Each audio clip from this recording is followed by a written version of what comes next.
Oh my goodness. You know what I just realized? Hi everybody. It's Talk Lately. You know what I just realized, Chaz? What? That the disclaimer doesn't play during the intro. Oh, you got kicked out. Look at this. Anyway, look, we got a good show for you today. Oh, there she go.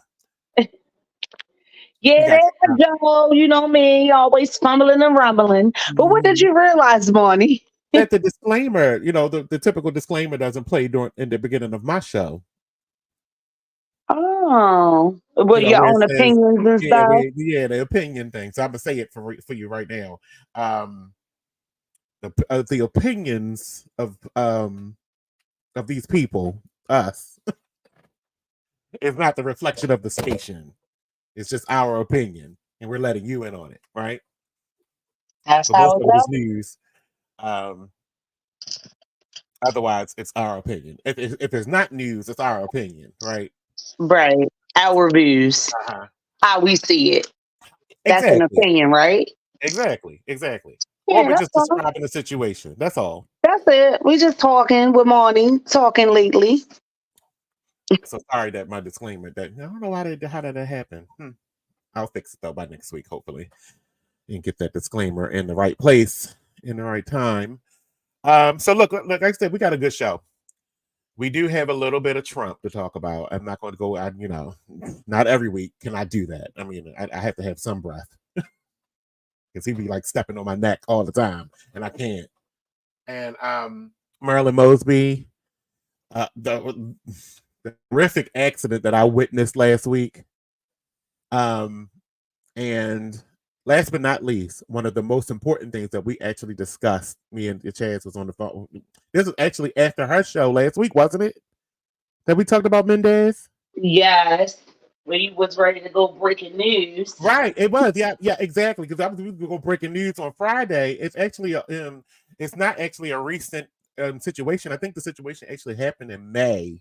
Yeah, I Like, think I recall you saying it was May of last year. But yeah. that's what gets me, Monty. It's like how we always say reading is fundamental and Hmm. like really looking for stuff for yourself because a lot of this stuff that you bring on and you discuss and you talk about, it's out there, but it's not out there. You get what Right. I mean? Exactly. So I had no idea.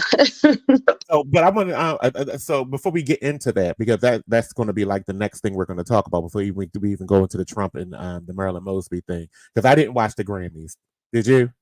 I don't have TV no more, so I was just been seeing bits and pieces. Like I know SZA won a Grammy, Taylor Swift. Um, didn't Megan win one? I'm not sure because I didn't. Look, I must confess, I didn't look at the Grammys. Like I just Victoria been Monet reading won one. I different know stuff Victoria about Monet it. won one. Um, that's it. I don't know. I don't know anybody else. I didn't watch. I didn't So care. Megan did win one.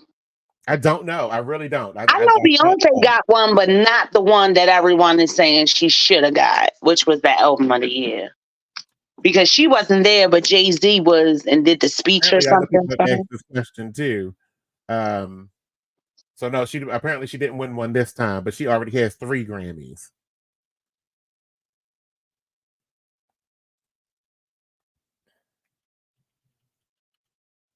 Yeah, so she didn't win one this time. Yeah, yeah. But other than that, Oh well, she was there. I know Beyonce was there, but I know Jay Z had did a speech, so I don't know if he won one too. I don't know. I need to. why was he on the stage if he didn't win one? So what was he on the stage for? I don't know, but he had a Grammy in his hand. Look, I'm saying Oscar. He had a Grammy in his hand, so I don't know. I know I seen when he was doing him and Blue. Blue was looking darling, by the way. I do know that much. She has really grown to be a beautiful young lady with Hmm. a mixture of Beyonce and Jay Z. She's the natural made one. Oh yeah. Oh, so Jay Z won an Impact Award, Oh, okay. Okay. Global I can Impact see that. Award, and that's where he did the speech during his Impact Award. So yeah, and I did Okay. 2021, 2022, 2023, and 2024 was the less. It said had the less viewership. Those years had the least viewership of all the Grammys in history. Like it keeps declining. Because people just feel like they do the real artists. You know what I mean? They just I don't know. I don't know how the voting go, but far as with black talent and things like that, far as the Grammys and stuff, I'm not gonna say we just starting to get recognized, but I don't think we get the recognition uh that's deserved on those platforms, the Grammys, the Oscars, and things of that nature. I think that's why the BT and stuff like that are very unique because it's geared towards us Hmm. and now with talent. But yeah, I don't watch it. I don't know. You watched it? What the Grammys? Yeah. No, I didn't watch. That's what I said. I don't have TV no more to watch stuff like that. Oh, well, me either. But Comcast still paying me. I mean, charging me. Sent me a bill of $1,000. Oh goodness. All I have is yeah, cable. I mean not cable, internet through Comcast and because I'm over TV. I'm over advertising. That's what I'm over. Interrupting the shows that I'm trying to watch. Like I don't like that's why I stream now. I stream more than anything now because I don't want to watch ads. I bought enough shit. Okay, I It's don't want to put nothing else in this house. it's giving skip for this video. your Yeah, movie, like give me the file. I want the YouTube thing. You your only got to video listen to it for 5 seconds and then you can skip it. Give me your that. video will resume and And you already heard me talk, screaming bitch about Amazon last week. I'm already over them, and the boycott is growing too. I can't boycott at the moment because I've already paid a year in advance. So I'm going to finish out finish out my cycle with Amazon, and then I think it's a wrap. If they don't make a Okay. decision on changing the way they do these ads and stuff like this, then it's a wrap for me and you, Amazon. We already been here. And I They just got a look at it big on old YouTube. they got a big old petition online right now for people that want to boycott Amazon. And Really? yeah, That's it's right. I think bad that's right. because It's time. everybody is saying the same thing. If we wanted to have ads and stuff like that, we would have stuck with cable.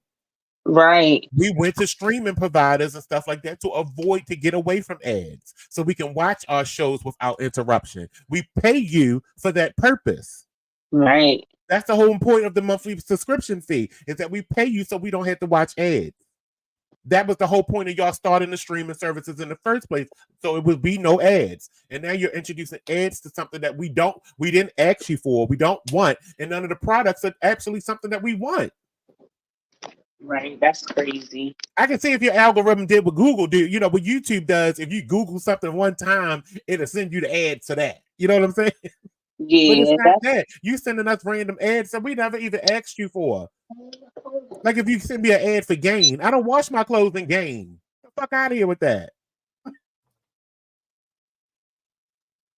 Right. I understand. That's what I'm saying. If the algorithm was more fit to our, I still don't want ads. I don't want ads, period. Because again, I don't want to buy stuff just because you recommended it. Let me find it naturally and then purchase it. Right. I just don't like that gimmicky crap anyway. So, Well, if people were count your days, Amazon. Count your days. Because they coming for it. I even went on to so how you go on the app on the Google Play Store and you can see all of the reviews. Mm-hmm. Every review as of January 29th ain't talking about nothing but getting rid of the ads. And I'm not giving you no more money to get rid of ads because that's stupid. I've already paid you for no ads. So if it would have been feasible for them, like I said last week, it would have been more feasible for them if they would have said, upon your renewal of your current subscription, especially for us with annual subscriptions, Right. The that you fee will is now going to be be introducing ads at your cost rate. You can now upgrade for your next cycle to have no grades, because then that would have been just a price increase.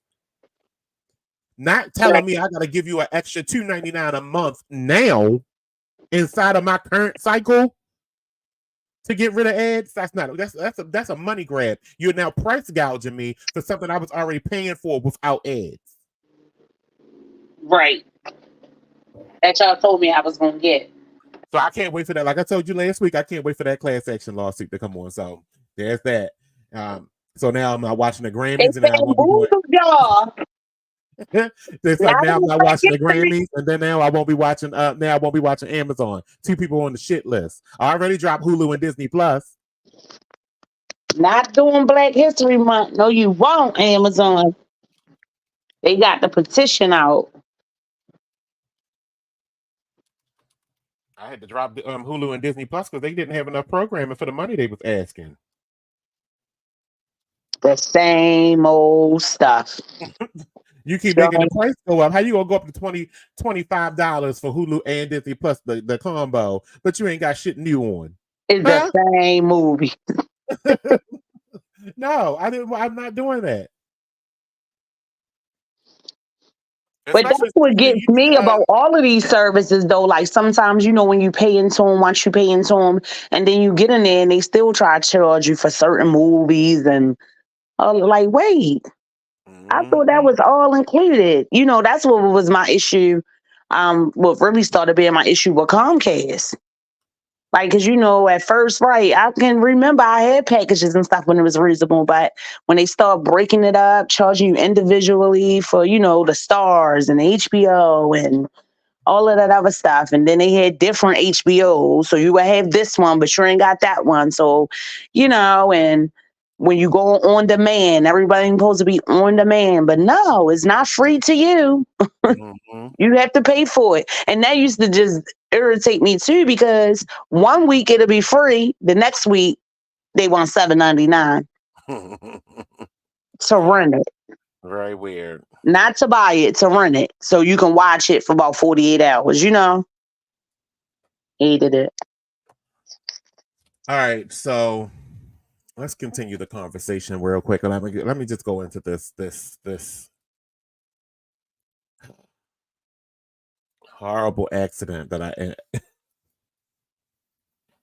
I haven't gotten any updates on this, but since then it's been on my mind all the way up until today. Hopefully it leaves my mind today after I just get this out, because I've been kind of holding this in. Actually, I spoke to Chaz, I spoke to my best friend about it, I talked to my sister about it, but I've never witnessed anything quite like this before in my life, outside of being, seeing stuff happen on the news, but not in person, not me witnessing it.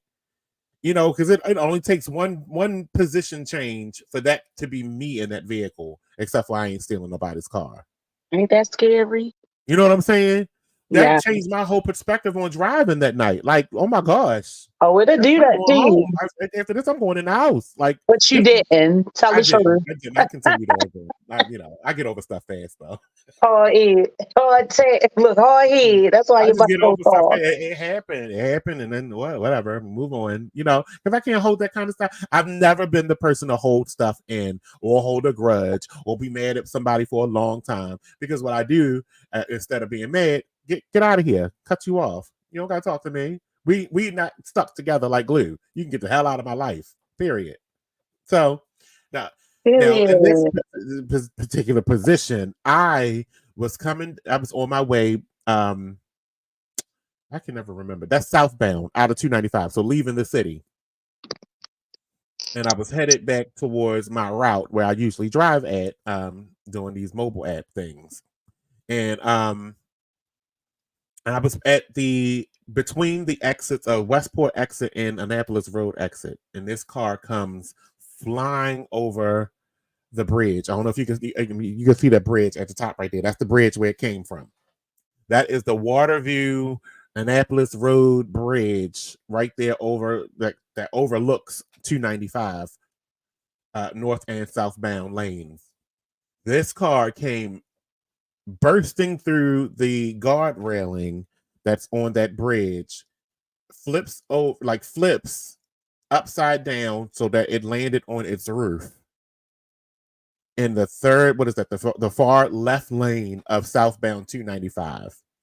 That gate that you see, that's the gate that they crashed through right there in the middle lane of southbound 295. That landed right in front of my truck. So had I been going any faster, or had I not seen him crash through the guardrail and that car come tumbling down, that guardrail would have been inside of my engine, if not inside of my windshield. But I stopped because I saw the car hit the gate. But if I would have kept going at 55, 65 miles per hour, that would have been in my car. But I saw him hit it. And I was like, wow. And there was another car in the right lane of me, the third lane, so the right lane closest to the sidewalk, that was coming ahead of me. And if that car would have came down straight down instead of coming out further, because at whatever speed they were going, they came further out from away from the bridge, because that's about 20 feet clearance of the bridge. So I don't know what kind of speed they were doing, but apparently that person, I don't know if they still, the condition of that person now, but they survived. At this moment, when they got them out the car, they were still alive. So I don't know the condition, because no news coverage was on this at all, and the whole entire 295 was shut down. I seen one little blurb on Fox 45 that said, accident happened on 295, and that was it. That's it. Yeah, because you would think they would have had a little bit more coverage, seeing as though what we found out in the midst of the accident. So here I am giving the news and the update on this thing, and none of the other news media was covering this the way they be talking about the car theft in the city. Right. You would have thought they would have been there on the scene to say that now this is kind of what could happen when people steal your cars. This is one of the end results of what could happen if somebody steals your car. This would have been a great update to that story that maybe curtail this from happening. Sometimes, especially when these teens are the ones that are doing it, they don't really know how to drive. They're just joyriding. And on top of all of that, about all of this car theft and stuff, I've been seeing a lot of well, not a lot, but I know that it is, of course, apparent, the effects of people who get their car stolen, like the Right. issues they've been having at the pound and having to Hmm. pay toll fees. It's absurd. Like Right, Maryland when they're was, trying to get their vehicles back. Exactly. yes, after somebody stole my car, the one lady I seen, they had got tickets and stuff. Like they was she had to pay all of that money before she even like she did something wrong. Mhm. That's crazy. Where if you knew my car was stolen, why? Yeah, Why? that's crazy. But I think they're supposed to go, they're supposed to go to like the traffic court first. But I understand that when you're trying to get your car back immediately, that you can't go to traffic court first. Because I remember when I had my truck, I had gotten impounded, and it wasn't, and I forgot what the reason was, but it wasn't due to anything that I did. So it wasn't my fault, but I had got tickets and all kinds of stuff. But they sent me to traffic court first, and the judge threw the tickets out, and I had to get the written approval waiver from them, and then take it to the impound lot when they wait, and then they waived the fees and gave me my vehicle. But that was a long that is a long process to go through just to get your vehicle back from something that was under no control of your own. Your car got stolen. Right. But you absolutely right. This accident, I heard nothing about it. Only about what you Nothing. told me. So here's what we found out. Only Like, what you and of told course, me. we're standing out there. Mind you, it was freezing on Friday night, but the temperature, the effect of the cold outside didn't match the temperature, because the temperature said it was like 50 degrees outside, but it felt well below 30 to me. I was freezing. Everybody outside was freezing. So here's how this accident took place. So, like I said, when the car came over the bank, over the bridge, it shot out like 20 feet away from it, but it was upside down, so it landed on its hood right here. There was only one person inside. There was people kept saying that they saw somebody else run out of the vehicle, but as you can see, this car was not able to have anybody run out of it. I don't know where they saw this person. I think it came from the bridge, that somebody saw somebody jump out of the vehicle on the bridge and run away, but they got out. They basically got out in time before the car went over the bridge. If that was the case, no one ever found anyone else, and no one has come forward, in that regard. Right. And it could have been a possibility, right? The way that So there came, is it a could have been possibility that there ejected from was the somebody else vehicle. in the car joyriding with this guy that was inside of the car. And you said they were young kids who had actually That's stolen the what they vehicle? said. The officer said it was a young kid. Now I didn't see Yeah. the person get. I didn't see. I actually didn't even see them pull the body out. So in this view right here, this is before any of the emergency services got on the scene. But when they pulled the car out, there was a fire truck that had pulled right in front of my eyesight right here, because I'm pulled over to the side of the road now, but giving my witness statement and telling them how everything went down before the emergency services got there. Because before emergency service even got there, like I said, it was like only 3 cars on 295, which I've never seen it that empty before in my life. But after the accident, of course, now all these cars come and show up, and now the whole entire thing is locked down. Nobody can get past because all the cars are stopped because emergency services is on its way, where everybody was trying to pull over and move out the way. Now the whole entire 295 southbound is shut down. Even 295 on the north side was starting to get closed off because cars on that side stopped so they could jump out and see if they can help the person in this vehicle flipped over upside down. So I want to say 10, maybe 20 people came over to try to open the door to see if the person in the inside was alive or not. The young man, though, whoever that was in his car driving, though, he was smart, because apparently what he did when the car flipped over, he balled up. So when that hood crushed, it had just enough room for him to be balled up under there, because they say he had like a head laceration. So he did get hit, like hurt in the head or something like that. But he was still awake. Mm, my God. All these people were trying to open the so where you see this car flipped over is the front part of the car is looking towards southbound. So that's the back of the car that you could see from there. So they tried to open that door on that side, which would have been the passenger side door. They tried to open that and it wouldn't open. So all these 20 people then tried to get together to try to lift the car up and turn the car over, but the car was too heavy. They couldn't even still do that. That's when emergency services finally got there. They ended up getting that passenger side door open and pulling him out. Well, is that the passenger side? Let me see. If the car was, actually, that's the driver's side door. So they got him out on that side, and they confirmed that there was no one else inside of the vehicle. I'm not sure what hospital they took him to, but I'm sure because that's on 295 right there, they probably took him to shock trauma. Right. Or even if they got him out the car, whatever else. Oh, well, the ambulance came and got him. Yeah, possibly so.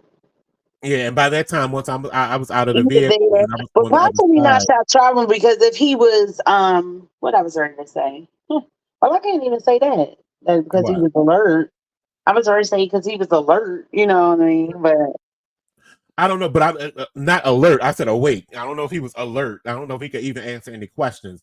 I just know he was awake when the girl said he was awake. The officer told her that he was awake when they pulled him out. So they just immediately put him in the ambulance and took him away because I didn't see any of that part because the fire truck was obstructing my view. But this was well, praise one of God those and the moments where you was like, ancestors oh because my it goodness. definitely, that's definitely a terrible accident there.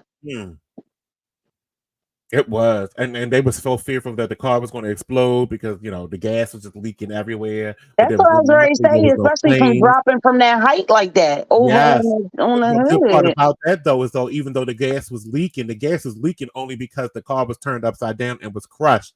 The gas was leaking from the tank.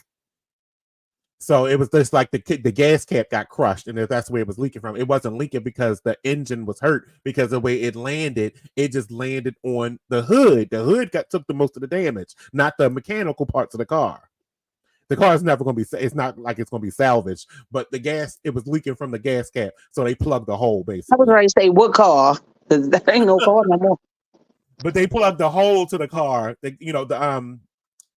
pump, the hole when you fill your gas up at. What I call it, the tank. Yeah, they plugged that up and that stopped the gas from leaking out. But it wasn't like it was coming from under the car, the engine and all that kind of stuff. From what I could see. Oh, okay. He was coming like from that part. Yeah, it's like the gas cap had crushed and it was just coming out of the gas pump, the gas tank. Yeah, right. Crushed the gas tank, so it was pushing it up. Baby. It was it was horrible. It was really horrible. Like, and then that's I what I said. So at the see. end of this when we found out that the car was stolen, and the guy that was driving stole the car. We never found out who the owners of the car were, and if at this point, like charges are going to be pressed regardless. So now he got to deal with the recovery of getting out of possibly surviving this accident and whatever the implications of that might be, whether he's going to be handicapped for the rest of his life, but he also going to be prosecuted. Like you're not going to get away scot-free just because you was in this accident. Well, just like they said, if he's under 18, he might get off. I'm not sure. Look at the property damage and all that kind of stuff. They might. I don't know. Well, it depends on his age too. Because if Yeah. you were 17, you might get charged as an adult. But yeah, if it's anybody Because and that's when gonna be you got you're gonna get kids, public your endangerment. children is into this thing or whatever, y'all better stop them. Because they out here doing Not to stuff they mention want that's to a kill brand new themselves. bridge. So that's also a brand new bridge. Oh yeah, that part. So that's gonna be a cost. You're gonna get charged by that's city property. So you're gonna get charged by the city. You're gonna get charged for that person's car. Baby, I know his mother for Even whoever though they insurance is gonna pay mad for it, with. but the insurance company is gonna go after you to get their money back. Can you imagine getting that call as a parent? Right. I mean, let alone, just the terror of knowing your child or anything was in an accident. But then when it really, of course, being grateful that they are okay. But then when Yeah. they give you that part that Yeah. they was in a stolen car Look what we got to go through for the next couple and of months. look, baby, I would be livid. After the first consoling I got. My thoughts just went to a dark place, but I don't know, and I wonder if that is a thought that you would have if you were the person that was in this car. Is damn, would I have been better off dead? You know what I mean? Would I have But been better off dying in this accident? Like, damn, because then my next couple of months, if not years, are destroyed. yeah. Like, when am I going to have time to smile and laugh now from after the, after this? Just from me stealing a car. Now my life and my whole entire trajectory of my whole entire life is different. It's changed. Right. Everything has I mean, changed for yeah, me. for a few, but it'll go away. But right, I can How understand. can you say that? I How do can you know feel. it's going to get better if you I might know end up because in it prison? is. It is. That's not the. It's But not what I'm the saying is, end if you all might to end up be in all. prison, Yeah, he probably is going to get some legal consequences or whatever else like that. But what I'm saying is that, especially with it kind of being like a epidemic in the city, like stealing a car, him being a juvenile or whatever, like yeah, it's like the norm. yeah, Like that's thank still to be God he seen. probably gonna get some punishment or We whatever. don't know if Yeah. he was a juvenile, but that's still to be, to Oh, be. okay. I thought you said We it don't was know if he was a. children. I don't know. That's what I said. They said on the bridge that they saw a child jump out and run. But who knows? That could have been an 18-year-old, 19-year-old. We don't know. Oh, yeah, yeah. That's not a child. That's Oh just a yeah, child's body. he gonna go through some stuff, and just like how you said though, we don't really know his full medical condition, even Mhm. though he was alert. But a head injury, per ain't nothing to play with, Right? Because well, at this point, yeah, we don't know. He could have passed away. We don't know. right? And what if you broke that neck? Exactly. And then, so in that likeness, then possibly, you know what I mean? And I haven't Like, gotten so. Like I like said, I it gave a witness affected his statement. Like mobility. I was probably the only real eyewitness to the whole entire thing, and I haven't gotten a call from the police to ask me any questions or anything like that. So I'm still looking forward to that happening. I just haven't heard from anybody as of yet because, like I said, we don't know what the condition. And then I might change everything about the eyewitness because it really won't matter if he didn't survive. It's that part why I'm really weary on whether they're going to contact anybody because if he didn't survive, it's just he died. What is there to be closed? They already know the car was stolen. They know the accident happened. He was behind the wheel. Right. So eyewitness statement on somebody dying in the accident isn't really necessary at that point. Right. And I mean, you right. And That's furthermore, why I'm y'all weary. seen That's what I'm actually more concerned about is that I haven't heard from anybody because right. that was Friday. It's now Tuesday. And if he had been alive, you would think somebody would have contacted you already just to say we're on this. This is going to be an open But what I case. was We might have and to I was call gonna say you. not necessarily because it's not like it was I ain't gonna say another But yeah, like I was going to say, or involved. he's Because that's in a all y'all coma, seen was it coming off. Y'all don't really know no other details or really know how it happened. or he could like I said, because he had a head laceration, or he could be in a coma. Right. He could be in a coma, and no one And maybe y'all told them all admit y'all that they need to they're not know. sure Like, whether he's going to survive or not. That's why another reason why the case hasn't proceeded any further yet. But I got my ear open. I'm waiting to hear. As long as I just want to know what's going on. I just want to know. I want to update, and I'm gonna keep everybody up to date on whatever happens next because this is right. one of After the seeing crucial. something like that, you just want to know. Like, I was Yeah, and then this is one of those crucial storylines that I think should have been, like I said, a little bit more publicized because of the fact of this epidemic that we're having here in the city with car theft. Everybody should have been like a little bit more tuned into this happening, as a part of us trying to figure out how to stop this mm. epidemic of car But let theft. me Like tell you, this this is type one of of the stuff has been repercussions. happening. From my history of me advocating for youth in the Department of Juvenile Services. Let me let you know this.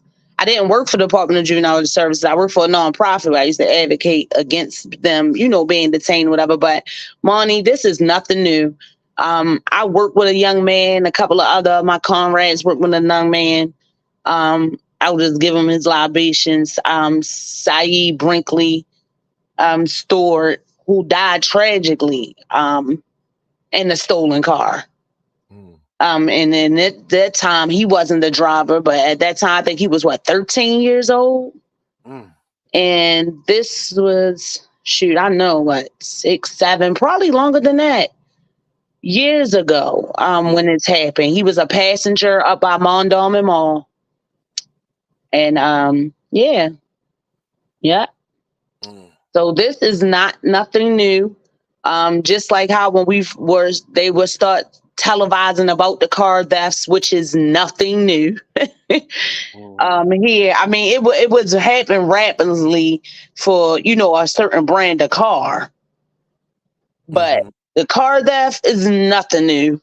I know people when I was kids. I got relatives when I know was stealing cars, but I think I talked about this on my show. They were doing it for money though, so I don't know if that's the situation now and why it's picked up as drastically. But back then, those guys, people I knew that was stealing cars, they were taking them, and a couple of those youth I worked with, yeah, they was taking them to like chop shops for like parts and parts of the body and stuff. That's why with certain cars that they were trying to steal. Now in the city, these cars they stealing because they are like easy to steal. So it's like some type of deal, defect with the manufacturer Mm-hmm. that makes them so easy to steal. What is it? Them Hondas Mm-hmm. and something else. But it I ain't probably nothing heard new. that. It ain't nothing new, Monny. You already know it ain't nothing new. And sometimes when it ain't nothing new, they don't tell you everything because they already know they want to hide it. And probably a Hyundai. What do you know? What? Oh no, you couldn't have known that. I don't know. I thought that was an That's what Infinity, I but said. I was ready to say, what car was that? I thought it was an Infinity when I first saw it. I saw it, but it could have been a Mazda too. I don't know. I don't really know what that was because it's in shambles. But I forgot what I was going to say. But some of this has to, this theft thing has to be brought to the onus of these car makers too, because for all right, so the first car that I had that did not have anti-theft in it was my 2003 Dodge Stratus. Now this was back in 2003 because it was brand new when I bought it, and I got carjacked at the gas station right there across the street from Mondawmin. Now Like I had carjack, like somebody pulled out a weapon and well, no, not like that. They jumped in. So I had my driver's side door open while I was getting ready to pump gas. They jumped in and drove off. oh baby. Right, like that. I'm Now here I am beating laughing. the hell out this person's head though because I'm a fighter. I was beating the shit out this person's head, but they still got away. They still get past that gas pedal and was like kind of dragging me along. I ain't drag on the floor, but I was banging the shit out the back of his head while he was driving off. But he got away. But that was the first car. And after that year, 2003, I had a 2003 Dodge Stratus. And after that year, Dodge came out with their anti-theft device, which was when the key left the vehicle, you can't shift the gears. Okay. Now, every That's for car that I've for had the push since start, then, right? For the ones with the push start. exactly, Okay. exactly. And every car that I've had since then, it has been a Dodge, and they've all had it. And I don't understand why that's not like an industry standard for cars. Like, why is that not an industry standard? If the key's not in the vehicle, you can't steal, whether it's on or not. Like that should be a standard. Like everybody knows by now that I DoorDash sometimes, and when I DoorDash, I don't turn my truck off because I just get out, lock it, and go in, get the food, come back out, get it. Now I'm telling everybody my business. They're gonna try to steal my car, but it's okay because you can't. Wait a minute. Wait a minute.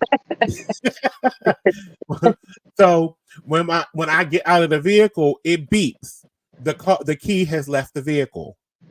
Right. Meaning the anti-theft system has now engaged, and you can't unlock. You can't unlock my gear shift. You can't even take it out of park. Oh, It okay. does that even like so. Say for instance, the car is in drive, and I get out of the vehicle. Right, it actually does not allow my car to move, even if it's in drive. If the key has left the vehicle, it starts binging. So I don't know why no other cars have it. I mean, it's now 2024. Theft the vehicle should not be the reason why your car is getting stolen, unless the key is in the ignition. Then that's just a security issue. Now this car did not look older. So however they are Yeah. getting these cars from these people, that I blame them. I kind of blame the manufacturer. You make it too easy. Right. I mean, all of it plays a part. I ain't gonna say I blame them because I'm thinking they wouldn't want this to be happening so easily. Um, but yeah, something definitely needs to be done from that part of it because in the long run, people are not going to want to buy your brand or your make, of car.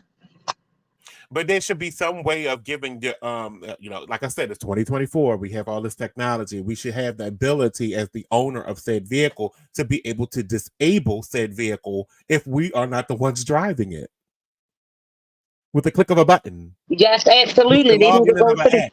They need to go to these used cars dealers that put that little that little kill switch in there when you ain't The paid low that jack. bill. So if my car gets stolen, I can hit the key I switch, remember that, the back kill in the switch. day when I was purchasing when I would go purchase cars or a brand new car, something like that. That was one of the things you look for, or you didn't. Most people didn't want that in their vehicles. The low jack system, because they didn't want the repo people to be able to turn their cars off. Right. I mean, that's how my car got stolen before too. I was carjacked too, honey. Mine's was letting mine's warm up.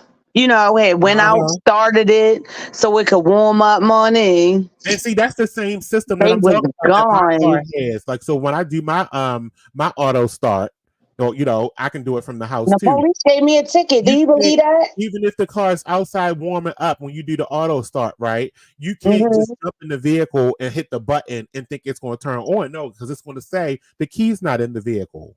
You can't shift these gears because the key's not in the vehicle. That was the whole point, the whole smart part of the auto start system is that you can't move this vehicle even though it's a push button start without the key being in the vehicle. It has a sensor on the key. Yeah, but mine ain't have all that. That's the strange part. Even my truck now has it. Like if I auto start it right now, it'll warm up, it'll stay on, it'll do all the radio and all that stuff at work. But if somebody that don't have the key jumps in that vehicle, you ain't going nowhere. So you just better start searching for money in the inside because you're not going Right. anywhere with my It'll vehicle. tell you no key detected. No, the key is not in the vehicle. That's why I don't understand these other auto, vehicles that don't have that. That's just crazy. That's giving everybody this ability to steal your vehicles. All right, so let's move on from that. I You don't might want to talk need to about. patent that. Might need to patent that. Create one. Or they need to go ahead and just share the technology. Dodge, go ahead, share it. Don't Jeep have it too? I mean, y'all own them too. I mean, Chrysler owns all of them. That's how they keep you coming back. Mm-hmm. Matter of fact, when I had a rental car, that was I had the Chrysler 300 rental car before. That had it in it too. I've never had a Jeep. I never rode in a Jeep. I don't know if they have it, but the Chrysler 300 had that auto start. You can't drive it without the key in it system. Oh, okay. It's smart. I mean, it's a smart feature, Yeah, because now you wouldn't have and to be. especially See, the considering problem is I don't know if everybody else is like me, where I keep my key. My keys are always in my pocket in my vehicle. If I'm in my vehicle, my keys are always in my pocket. I never have to take the key out my pocket because I'm always, if I have the push because I have the push button start, I don't ever have to take my keys out my pocket. Now, if you're one of them people that like putting your key in your cup holder, then you're still gonna be prone to getting your car stolen. That's why I've always made it a mission to never lay my key around in my that's car. what I was ready to say. A lot of people I Mhm. know with those push button starts, that's what they do. They just put their key in the They cup get holder. it No, you in don't do and that. put it in the middle of the car. Yeah. Nope. Put it back in your. If you're a woman, put it back in your purse. Put it in your pocket. Put it in your hoodie pouch. Don't never leave your key in the car. Never lay your key around in your car. Get out of that habit, and you probably won't have to deal with this. Especially you got the push button start. Put your key away. Don't lay it around. Why are you leaving your single key around? Now you asking somebody to steal your car. That is you made yourself a target. Really. because that's what they're looking for. They probably come up to your window when you're at the gas station, look in your car, see if your key in the little thing while you outside pumping gas. Now they can just hop in and take your car. Now you ruined the whole entire point of the anti-theft system. That's how they got me, baby. And I got a ticket for leaving unoccupied vehicle. Unoccupied vehicle, yes, that is a crime. That is a Yes, crime. it is a crime. Remember, you could just like pull up to the corner store and just not no more. Mm-mm. See, I Not no can more. because I have an anti-theft system and my kids never left in the vehicle. So Oh I have to yeah. lock my doors and go in and shop and do whatever I need to do. Oh yeah, rub it in. Mm-hmm. Sorry for ya. But I don't have that luxury. No, don't be sorry for me, doll. Don't be sorry.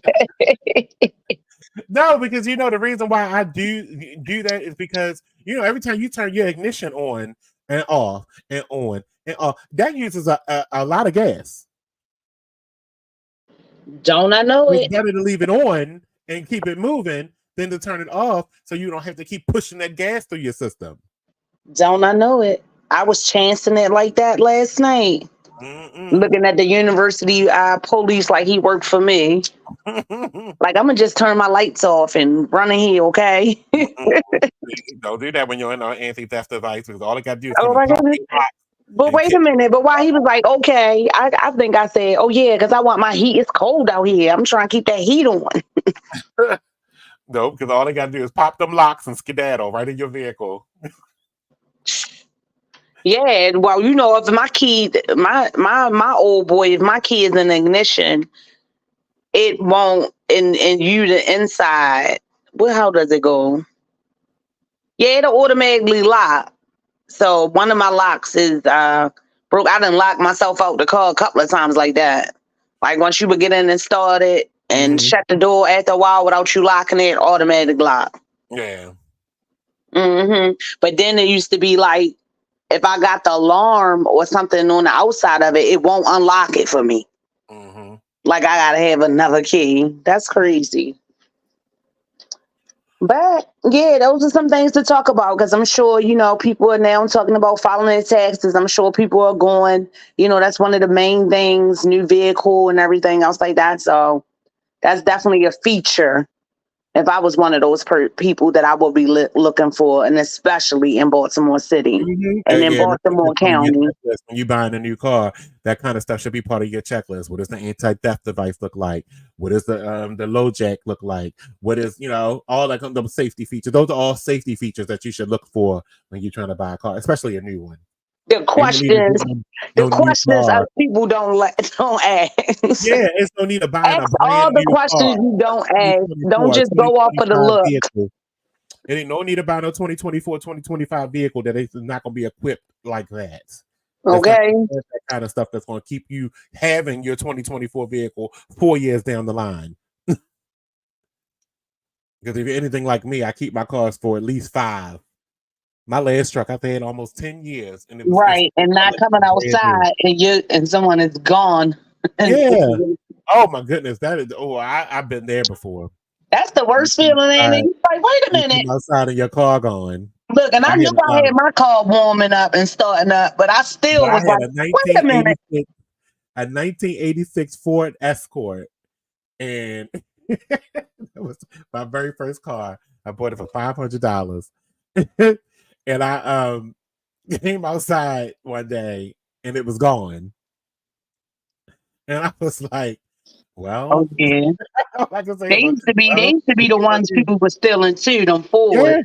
Yeah, yes, and it was old. All you had to do was put all you had to do was put a screwdriver in the ignition and turn it. So I wasn't surprised it was gone. I was just mad because I had to go to damn work. Because that car, and they worked you. That car, oh my goodness! I was over my grandmother's house and riding down her street. Her street was like a big ass hill. I might as well say it. She don't live there no more. So it was on Green Spring Avenue. Green Spring Avenue over there by Kennedy Krieger. Okay. Now where Dr. Martin Luther King Elementary is, right there. That big ass hill going down towards Drew Hill Avenue.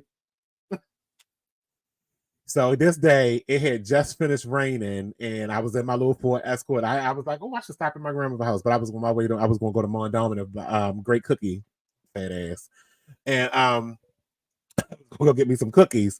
And I was like, all right, I'm gonna go get some cookies first. Then I'll go to my grandma's house. So I'm going down the damn hill. This motherfucker want to do a 360 turn in the middle of the street.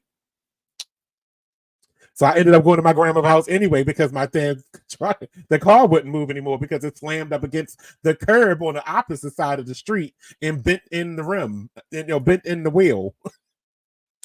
So I had to walk back up that hill.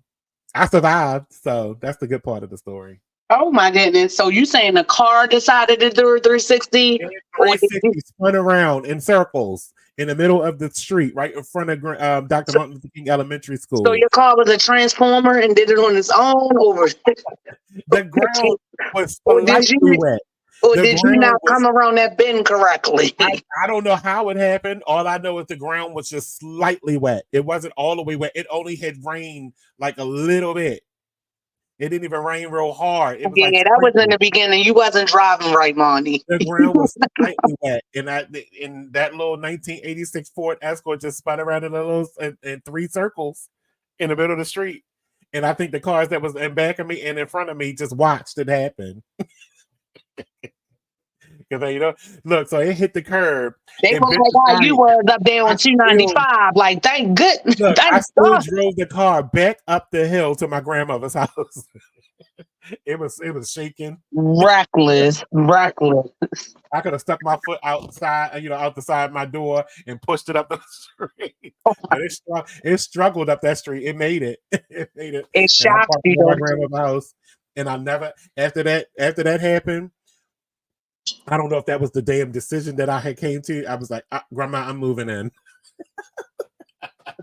Because I never left our house since. It was so funny. But that was fun. Anyway, all right. So look, that was the accident story. Now I'm going to brush past this story so fast. Y'all hear it's going to spin because I don't have the luxury or the pleasure. It's no pleasure in talking about this buffoon anymore in my life. I don't want to give him oxygen. This person, I don't want to give him any more. I want somebody. No, look, I'm not going to do that. I was going to say smother him with a pillow. Darkness. So, but this is good news. I think this is great news in the fight against him. So the DC Appeals Court ruled that Trump is not immune from prosecution. He is not immune from prosecution. He cannot use presidential immunity to obfuscate any of his case in any of these criminal cases that he has coming up. So there's a great chance that he might be going to prison. That's all I'm saying. All right, so he is not immune from prosecution for the January 6th insurrection, and they're calling him, this is what they named him in the case, Citizen Trump, basically saying, not President Trump, you are a citizen, sir. You have no right to commit crimes and get away with them. You are due to be prosecuted to the fullest extent of the law for the crimes that you have broken. And it should have been like that from the beginning. It should be like that from the beginning because even though now, it's so many cases going on about Trump and, okay, yeah, now he's seeing his day in court or whatever. I still feel as though, there has never been a sense of immunity for a president. That's where you right. But in my opinion, he can get away with so much because he is the former president. In the Constitution and all of that stuff, he is put there to be the protector of and to write them into law. Right. So if the Congress is to pass the law, you are to put person that are supposed to pass the law and put the law into process. So you can't be above it because you don't want to implement them. Right, but what's crazy to me is that it's seeming that because of that status of being a former president and being Trump, and then also the money side of it being tied away with on it into he has gotten away. And in some ways, he has not immunity, but definitely has not been treated like a regular citizen, especially Monny, his conduct in court. Right. His conduct in court. He's an emperor emperor or dictator. That's what he wants to be, but that's what Right. we as citizens can't stand for it, because if we allow that, then that's it. That's it. Democracy doesn't exist. Ridiculous. It's ridiculous the stuff that man got. Look, I always go back to my one point. I can't even serve on jury duty if I have a case pending. You have any more commentary on this? Because I just thought that was just No, great I'm news. gonna let you breeze on by. Just like you said you was gonna breeze on by. Thank you. Thank you. Thank you. Thank you. Thank you. Thank you. Let's go ahead and move on. Let's talk about her. Hi. Hi, sis. Hi, Marilyn. Not because I'm a fan, but I am a fan of hers, though. I am. I really am. I think she was before her time.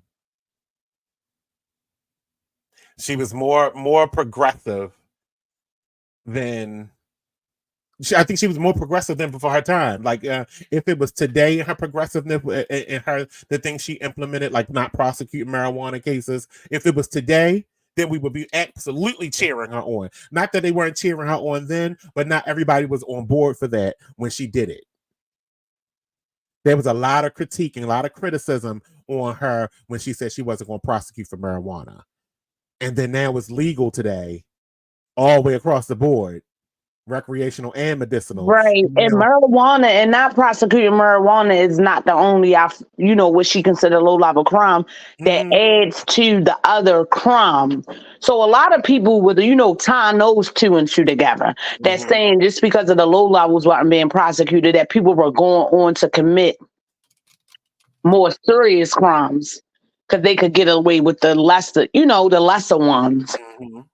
But I felt it was definitely her trying to break some generational chains and generational curses, because all of the crimes that she was big on not prosecuting were typically the ones that we, as the black citizens of Baltimore City, were being accosted about, were being harassed about, were being falsely arrested about. You know what I'm saying? We're being overly arrested over. You know what I mean? Like, and it's just a slap in the face. That's what we talking about marijuana. Like, look how many people that went to jail for marijuana. How many people have been prosecuted because of marijuana? And now that it's legal, all of y'all people, the experts, y'all the professionals. How? I seen the lady speaking on that before. How y'all put the professionals and it was illegal? How y'all know everything? Y'all know the regulations, the licenses. How? And it was illegal. So Maryland really knew what was going on. She knew what was going on. That's why they wanted her out of there. Absolutely right.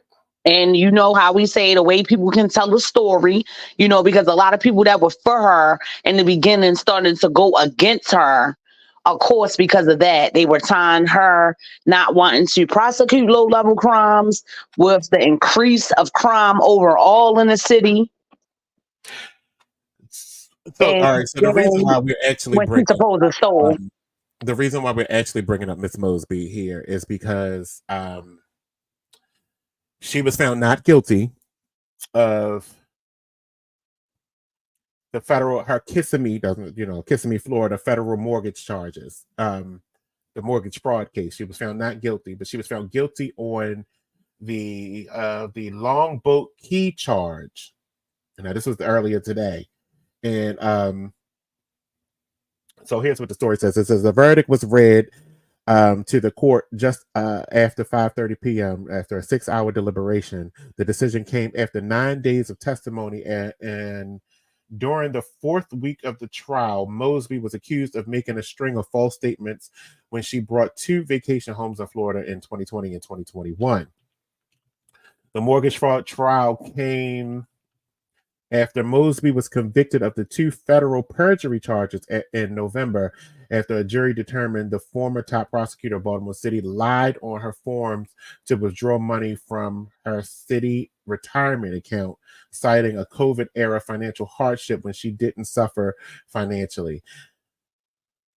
But then, later on, it now has come out that she was unaware of how bad that her family was actually suffering the financial hardship because of what City Council President Nick Mosby responsibility was in that factor when he was in charge of doing the family's books and their tax returns and all that kind of stuff, and he kind of kept it from her. Ain't that something? And so that's why she got this not guilty plea, because now after all that perjury stuff happened and he wasn't actually involved in those cases, now the truth is basically coming out. She ain't know anything about how bad their financial position was and all that kind of stuff. And now,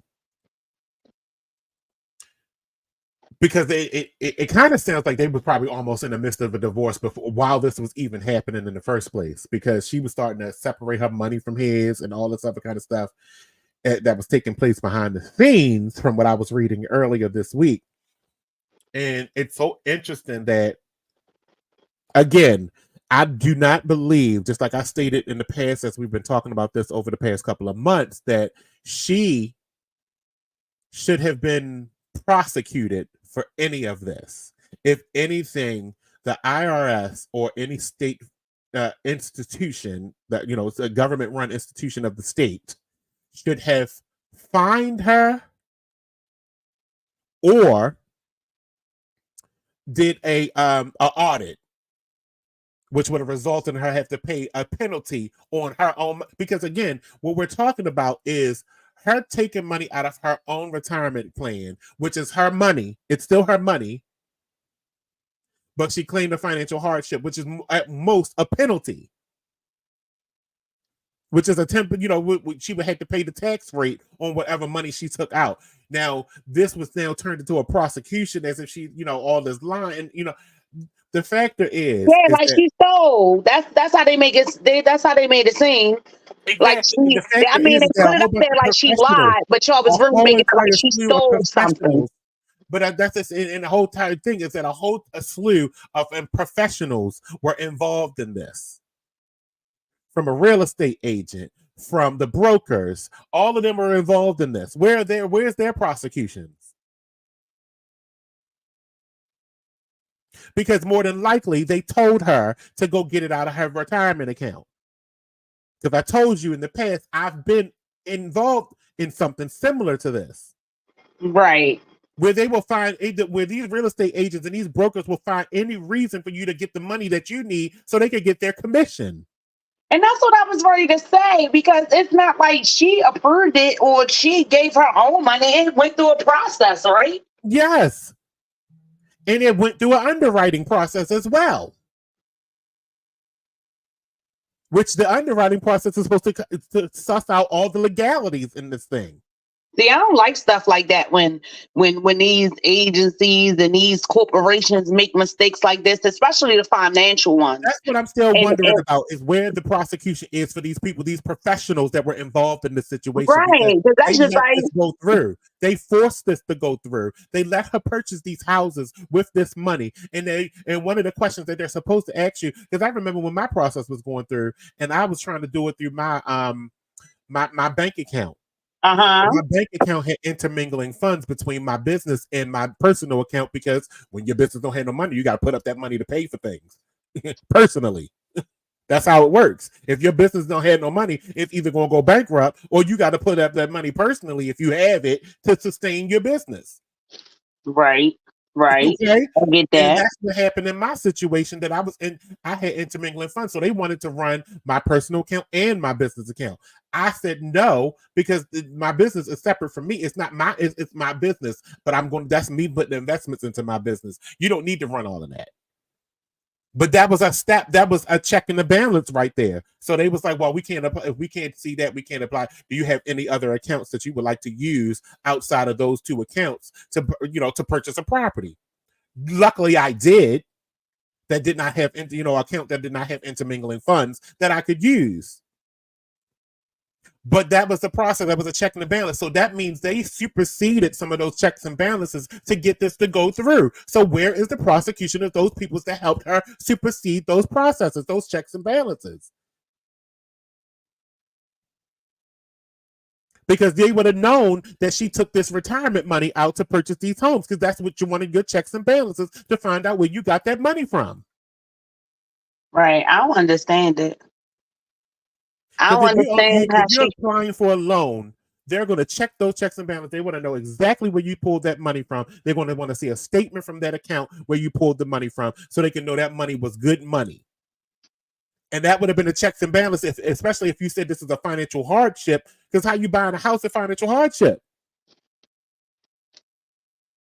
Okay? Do you see what I'm going with that? If you're already suffering a financial hardship, how are you purchasing a house? Right. But then, So okay, right. And then let's talk about it, because all that happened. But then, when stuff really started hitting the fan in Baltimore City, her being out, was out, state's attorney and all that and stuff like that. It's like they went looking for stuff. Right. The same way they did. They went looking for stuff to keep her from running for another term. Right. Because who did that? I mean, even though that is something that happened. This wasn't a political move, but this was absolutely a political move. And right. They won, and they got what they wanted. They got her out of being a state's attorney, and that was fucked up. That's what I was getting to, Monny. That's what I was getting to. A whole bunch even in it being a crime, who did she hurt? A whole bunch of professionals was involved in this. Banks were involved in this. People that was loaning her money was involved in this. Nick Mosby was involved in this. And how was it her fault that they gave her that money that she did the application? And look who's the only people that's being prosecuted. Not Nick Mosby. He's not being prosecuted. But your wife is. And now he wants to get up on the stand and be emotional, crying like a. Let me pull back a little bit. No, you just probably saying what she want to say. Crying like a little bitch. Now you gonna get up here without else like that, and you ain't say nothing. But I guess the position that he was in, he really, I don't know. I don't know. But they saying they want Nick out of there too. Oh yeah, I don't think he's gonna get another term. I don't think he can anyway. This is second. I think it's 2 terms. You only can be city council president twice anyway.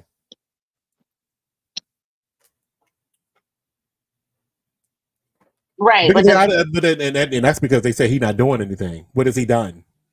But be Nick Mosby. Right.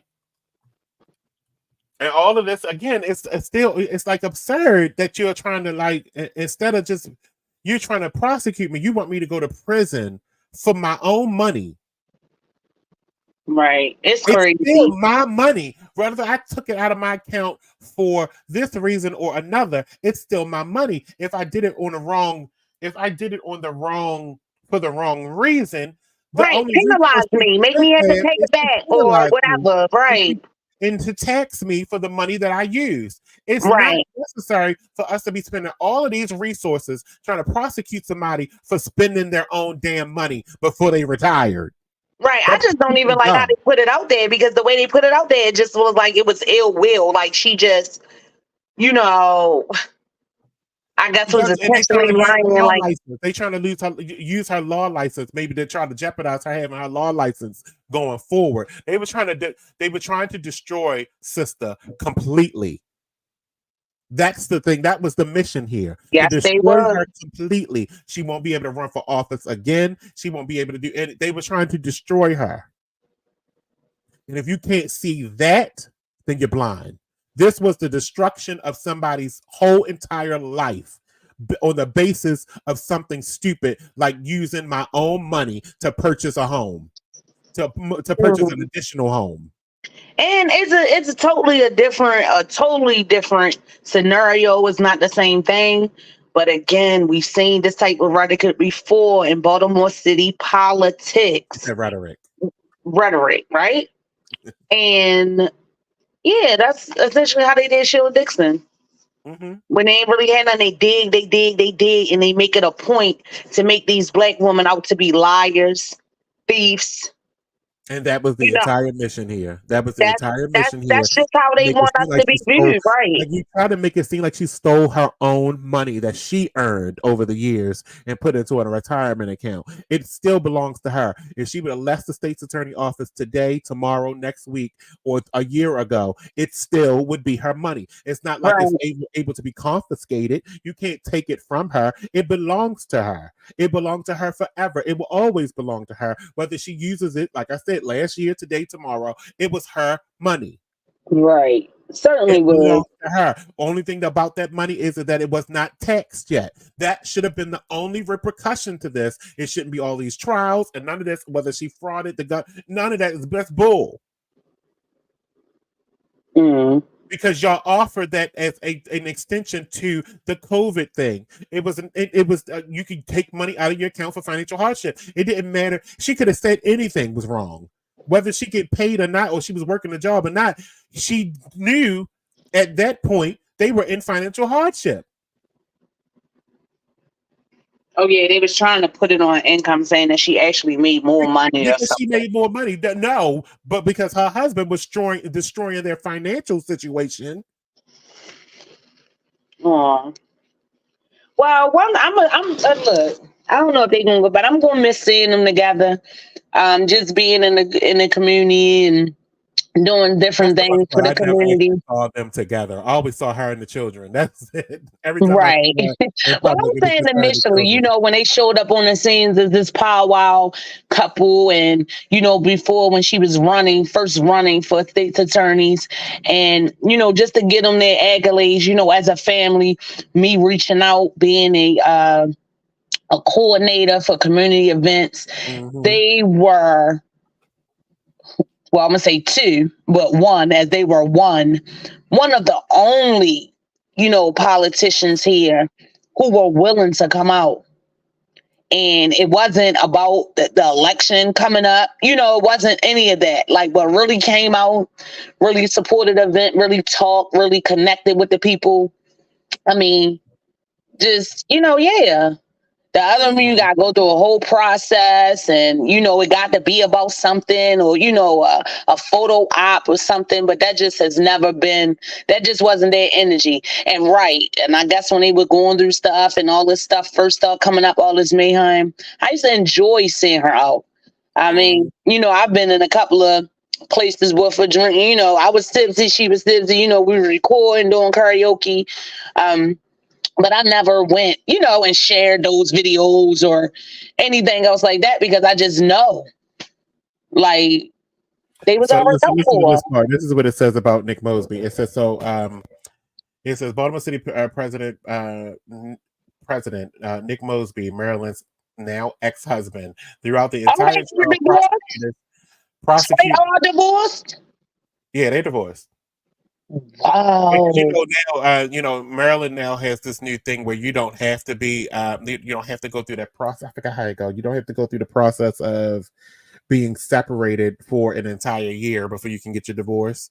It's 6 months now, and there is no reason, so you can get divorced for any reason now. But then now you only have to have a wait time of being separated for 6 months, and it don't mean separated like you can be separated in the same home. Mm. I just saw that last week that went into effect. So and so it says Oh. where was I? Throughout the entire trial, prosecutors from the government tried to convince the jury that Maryland knew that about the couple's tax debt and liabilities and chose to omit them from the two mortgage applications. Nick Mosby's testimony was emotional at times, especially while describing the early days of his relationship with Marilyn while the two were in college at Tuskegee. He said, he was responsible for the couple's ballooning tax debt, which continued to grow since at least 2011, and admitted to lying to the public about taking care of the $45,000 tax lien that was on his home he shared with Maryland and Baltimore. So they go more lying. He said it also included a string of false statements Mosby was alleged to have made was a gift letter Nick and Marilyn both signed, indicating he was gifting her with $5,000 to close on a condo in the Longboat Key, Florida. So along with the line, now you're giving money too, where you pay your tax debt. Hello. During Nick's testimony, he said he offered to give her the money after Marilyn's broker told her she was short. However, Nick didn't have the money, so Marilyn wired it to him. From there, he shuffled it around between various checking and savings accounts before wiring it to the lender. So that was that case is the one that she was found guilty on because of that. But that's because of that. She had to give him $5,000 so he could give her $5,000 against the property. Wow. So she had it, but she had it. He didn't have it because he was supposed to be gifting her the $5,000. He did not have that money, but she had it. And I've seen that process before where you give some. Okay, listen. Now, here's where I go back to those professionals, okay? Because I was involved in that kind of situation too, where my broker, was it the broker or was it my real estate agent? Either one of them. I'm not trying to incriminate anyone into a crime, but this is what those professionals do, because what their job is and what their mission is to get the commission. They are in this business to make money and will do it by any means necessary to get you into a home so they can collect their paycheck. This is what they do. This is their career. If you don't qualify for a home, they're going to find a way to get you in it. This is what they do. Now, listen. Okay. This thing is a common occurrence. Now, you can actually, they be like, and they ask you these questions. Can't you ask a friend? You don't have a family member. You don't have a spouse. You don't have a girlfriend that can gift you this money, that can gift you your down payment, that can gift you, some extra money for the closing costs. You don't have anybody that can do that. So you'll go and ask your family members. They'll be like, "Well, I don't have that kind of money. I don't have that kind of money." And then then you be like, "Well, how about I'll give you the money and you just give it back to me." And the brokers will suggest that to you. Well, why don't you just give them the money and have them gift it to you and write you a letter saying that they're going to give you this money?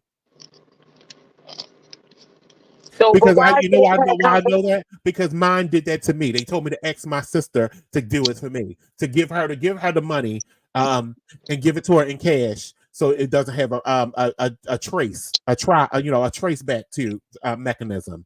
And then give it to her in cash. She can put it in with any account that she wants to, because it won't look like it came from you. And then she can write you a check, and they'll give it to you and tell her to write gift in the memo line, and tell her give that to you, and then write you a letter or an email or something, and send that to you, so it can show that she's gifting you this money. But that's your money. And I said no, because that sounds like a crime. And I'm not going to prison for any of you bitches. But what is the legitimate reason for doing that if you already have the money? Is it that they don't want it to be looking like it's included in your income, or what's that about, Monny? A gift would be outside of your income. A gift would lend legitimacy to somebody giving you money. Even though it was your own money, it would be like somebody gave you the money to help you buy a house. Versus it already being in your account and showing that they have enough money, but your debt ratio might not might not give you the approval you need, just based off of your own stuff. So like I told you, when I did that with mine, and my bank was intermingling with my business too much, that I didn't qualify. So I used my investments. Thank goodness I have great investments. I used my investments, and my investments qualified me for the house. So I didn't need no gifter. I didn't need no, I had to go through that bank account situation again. I just had to sell some stocks, and my stocks was my down payment, and then I purchased a home. So my recommendation to anybody that's trying to buy a home is don't go through all that. Go through if you got a nice investment portfolio, use your investment portfolio to buy your house. Just have some open cash available in your investment portfolio that you can just withdraw, so you don't have to sell none of them good stocks. Because I sold my Facebook stock and I was fucking pissed. I had got in early on Facebook where the cost was like $29 a share.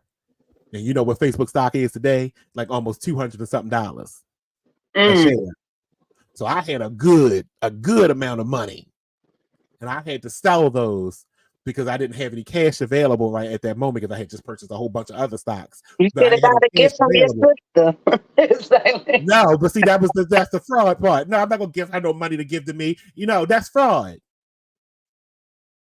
If she had $4,000, I'm sure she would have gifted it to me. But then she didn't have that at the time. So I would have had to give her my money to make the fraud happen. No. Again, I don't go to prison and I'm not going to prison for no one. Oh. Absolutely no one. You can have that charge and you can take that one on your own. So now, like I said, so I understand this situation was in. These professionals, because you don't know these situations until they tell you about them. And now look, and that's one of those charges right there that if you get that under your belt, then yeah, it's over. So you know, she know damn well she know that she should be gifting her husband. She should give her $5,000 to her husband, and he can give it to her back as a gift. She found that out from them professionals. She The was professionals told her that. She was following the advice From her professionals. The professionals that she hired to do this work. They told her to do this. And they're not the ones being prosecuted. She is. And that's not right. Because so be mindful, guys. Because this is, and like I said, this is not nothing new. This is common. A lot of people do this. So are y'all getting ready to go back and prosecute all those people that have done this?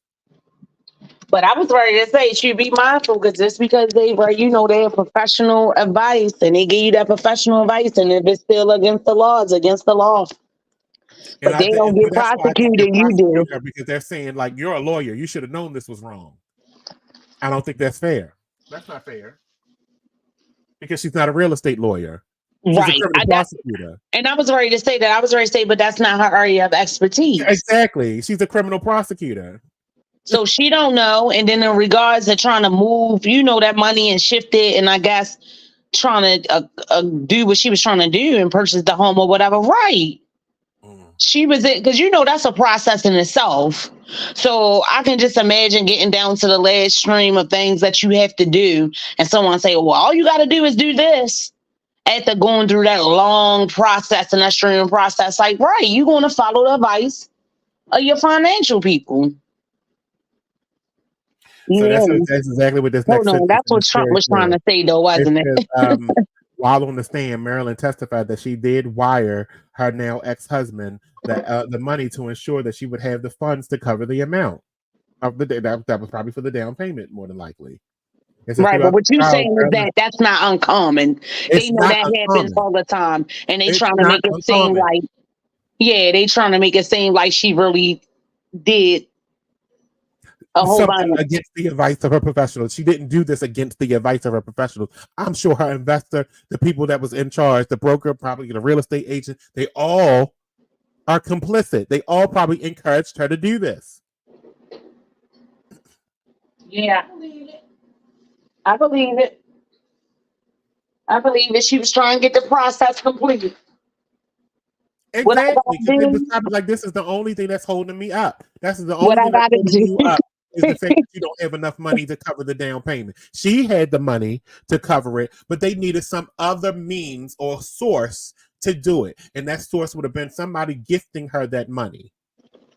Which is a weird process, seeing as though you can it's that banking process that's the problem. And I thought it was a problem when I was going through it too, because if I can show you in my personal bank account that I have all of this money, I have the money for the down payment, I have the money to actually do some improvements on the house, I have all this money, and you go through the banking process of trying to legitimize this loan process, and then you get to the debt ratio aspect of this loan, and it says that I don't qualify for this loan, but I got all this money and I can prove that I can afford it. Like, why is that the hitch? Why is that debt ratio? Because the debt ratio shouldn't even have anything to do with it at this point, because I can prove to you that I have the money. Because she could have proved to the court, she could prove to the real estate agents that she has the $5,000 of her own, Because now why do I have to send it to my husband so he can give it back to me? Yeah, Why that's don't what you I was fix trying to that problem? understand. That's what I was asking. I was like, well, why was that necessary if they already had the money? Hey, Mira.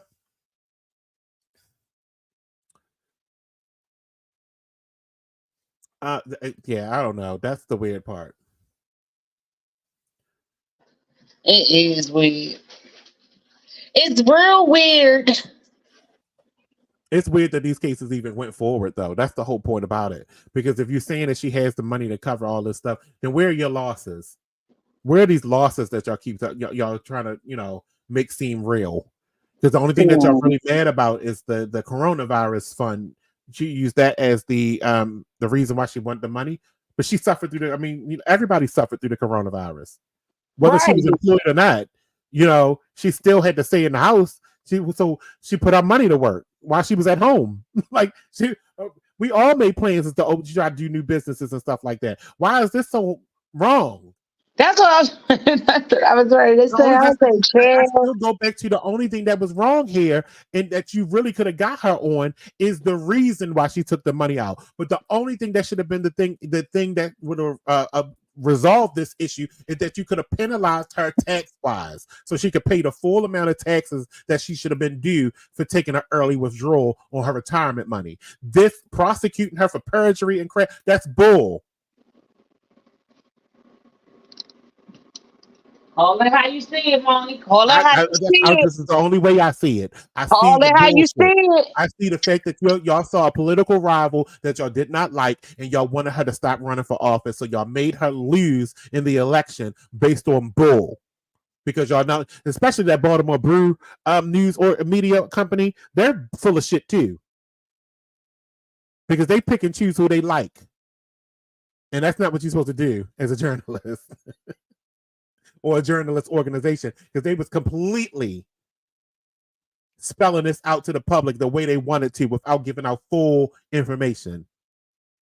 And that's something that Fox News does. Might got to do the research there. Maybe they're connected in some type of way. I Or bet. who's behind be more. Right, exactly. I bet. I Because yeah, bet. Fox News, even though, like I say, I listen to Fox News in the morning and everything, but they do have a way, and But that is you so listen to Fox true, of 45. That's different. weaponizing, of But really weaponizing anything that black people see, there's a difference. Even though some do. of Fox 45 does have that propaganda, I'm talking, but that's different. They're different from Fox News, as in the Fox News cable network. Fox 45 actually does deliver some news without the propaganda of it being one-sided. Where Fox News Corporation, as in the cable channel, they don't. That is a conservative television station, completely Republican almost. So there's a difference in those distinctions, though. Now, when I say them and Fox was in cahoots, I'm talking about the corporation cable news side, which is a little bit more concerning to me because that's left, that's right leaning, and and MAGA and all that kind of crap. But they picked the political rival, even though another Democrat won here and is in office now, Ivan Bates. It doesn't matter. Y'all just tried to destroy and discredit this woman based on something that shouldn't have happened. It just Right. shouldn't have happened. Well, we say in journalism, what you got to do, you got to get the facts, or Right. less it does definitely need to be stated, just like that disclaimer that starts the show. It's your opinion. That's why I saw this as something that was happening politically, which is why when Biden, came into office, it's not like he could stop this investigation because it was already full swing ahead from the Trump administration's the Department of Justice in 2020. Because she was a political rival and she spoke out against him. Okay. Now I want to get to this one story that is like one of my This thing had me so mad Thursday night last week after You Better Live. Oh, yes, you did. Oh, yes, it did. This Oh, thing yes, had it me, did. yes. When I tell you I was livid, and I actually got in contact with what's his name? Help me out. Ben Crump. Ben Crump. I sent the story to him like, why are you not on this? That's what I wrote in my message. Why are you not on this? This sounds like something that you should have your name all over. It has the police involved. It has the wrongdoing of a brown kid. It's like why are you not involved in this? But this young man. Now I'm sorry if I screw your name up, sir. This young man, his name is. I got to look at it because I don't want to get it wrong. Virgilio Aguilar Mendez. I'm gonna say that again, because it could be Virgilio, but it's Virgilio Aguilar Mendez. And I'm sorry if I'm screwing your name up, sir. But he was accosted by a Florida sheriff,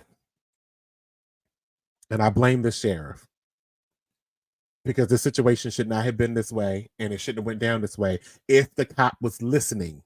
If he was listening, if this officer was listening to the person that he was trying to apprehend, if he was listening with his ears, he would have understood that this young man did not speak a lick of English. He understood certain words, and that was it.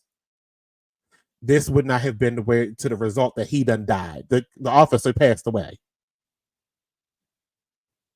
had a heart attack on the scene, and died. So now Mr. Mendez here is now being faced with Was it on the scene or was it after? Yes, 8 minutes. It says 8 minutes after he fell to the ground and died and had a heart attack and was taken to the hospital and pronounced dead. So, had he been listening to this young man when he told him he did not speak English, this man would not have been in that situation. He probably wouldn't have been he died. He probably would have been or he would have died somewhere else because he's apparently poor health. Heart attack. I mean, it doesn't. That's what I was ready to say, and there's no telling what led to that. But it certainly wasn't anything for as their encounter. You can't put that on him because he didn't have an injury. Exactly. So I'm going to show you this video. This video it made me upset when I watched it. It made Chaz upset when she watched it, and we watched it together. And it's sickening that this young man has now been in jail since May of last year. He is not a citizen of this country. He came here for work. He was living in a motel.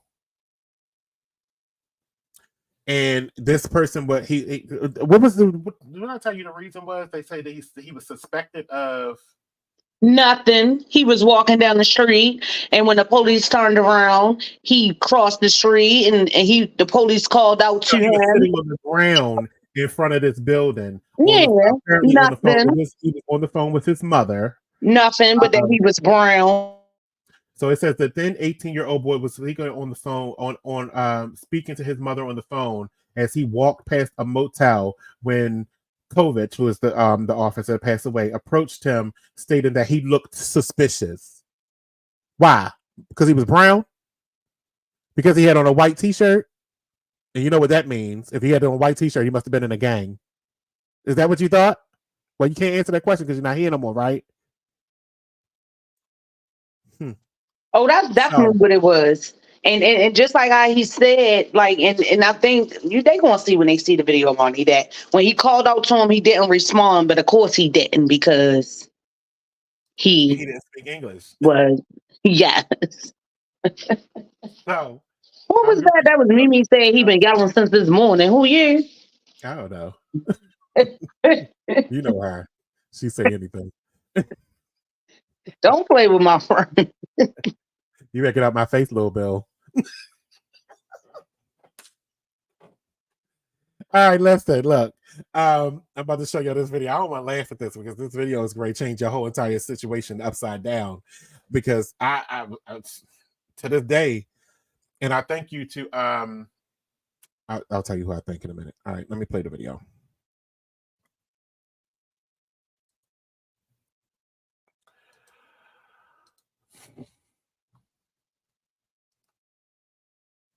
in St. Augustine, Florida. Stop! 422 St. John's. 1012, single 13 P. Hispanic male, white t-shirt, black shorts, Super 8 third 16, 35 76. You get the phone to me. Stop. Yeah. Okay. I'm sorry.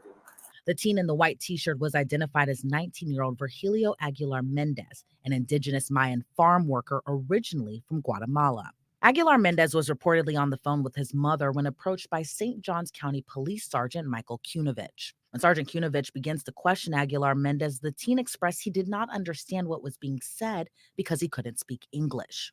Okay, why when I was driving around? Oh, stop. Eating. Okay, but why did you get up and walk away? Huh? When you saw me, you got up and walked away. Why? Yeah. Why? Well, clearly, you can see he doesn't understand. Where are you staying? Huh? Where are you staying? Sleeping? Yeah. Here? Yes. Well, why aren't you eating inside? I'm sorry. What? I'm sorry. Okay, I've got somebody coming. Okay, do you have any ID and identification license? What? ID, identification. Yeah. In the room? Yeah. Okay, what's your first name? Huh? Your first name. I'm sorry. I'm speaking. Okay, do you have any weapons on you? Huh? You have any weapons on you? No. Well, you know what that is. Turn around. Let me look. No. Turn around. No. Turn around. Bye. You see how he looked at his arm like, his hands on me. Oh, Yeah. Look at that. Sergeant Kunovich attempts to search Aguilar Mendez for weapons. The teen still struggles to understand the officer. And that's when the incident And that took was a his turn. first mistake. Don't walk away from me. No. Look, why are you touching me? Don't Why go you? away from me. They have an I'm checking issue you with for de-escalating situations. They Stop. How incited. is that exactly? How is that de-escalating? I'm sorry. Oh.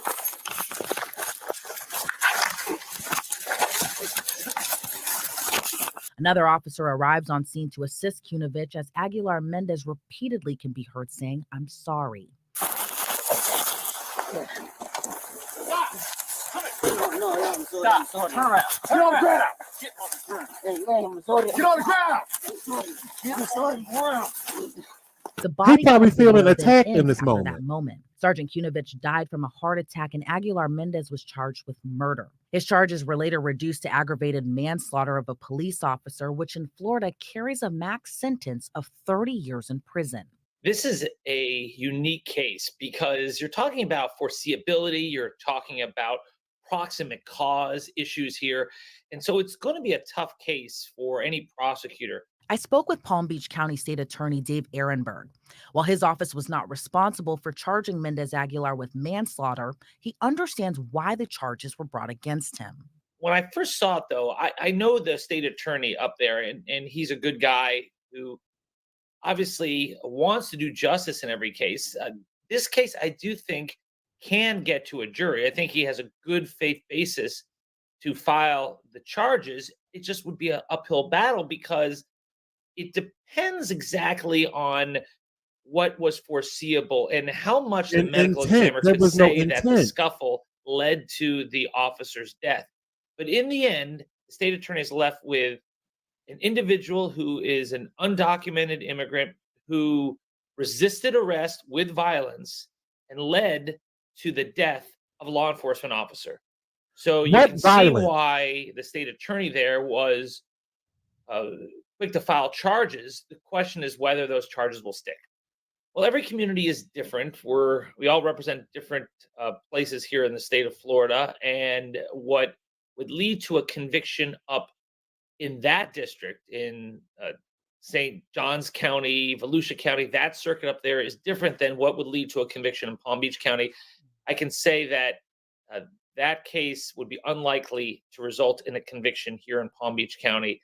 That would be something to influence our filing decision, because as state attorneys, we have to have a good faith belief that we can get a conviction beyond a reasonable doubt. And knowing judges and juries here in our community, it would be very unlikely that we could get a conviction or anything above resisting arrest with violence. But keep in mind that resisting arrest with violence is a felony in Florida. It's a third-degree felony. And so there are legitimate grounds to file felony charges. Here's what But my problem with that whole entire situation is how would you even get a conviction with what do you say with resisting arrest? Resisting arrest. And what Because arrest was he resisting? you and in fact, what you did was you incited any retaliation that he would have had in the arrest because you understood that he did not understand you and you still tried to apprehend him with no cause. Right.